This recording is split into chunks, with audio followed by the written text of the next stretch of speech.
তো আজকে আমি করব ধনিয়া পাতার রায়তা। তাই জন্য আমি দেখো ধনিয়া পাতাগুলো নিয়ে এসেছিলাম আমাদের জেঠিমাদের বাড়িতে। তো কত সুন্দর লাগে, আমার তো দারুণ ভীষণ প্রিয় লাগে। তো এবারে ধনিয়া পাতাগুলো ভালোভাবে ধুয়ে নেব।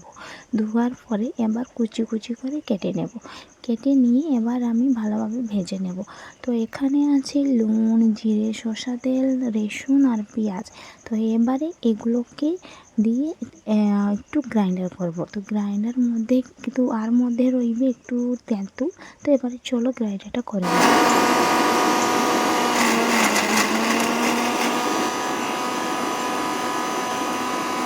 তো আমার ফাইনালি গ্রাইন্ডারটা হয়ে গেছে।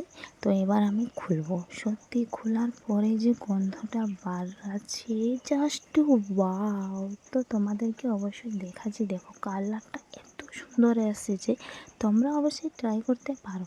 আর আমি এগুলোকে দিয়ে ভাত খেয়ে নেবো, আর ভাত খেতে দারুণ লাগে। তোমরা অবশ্যই ট্রাই করে আমাকে জানিও কমেন্ট বক্সে কেমন হয়েছে।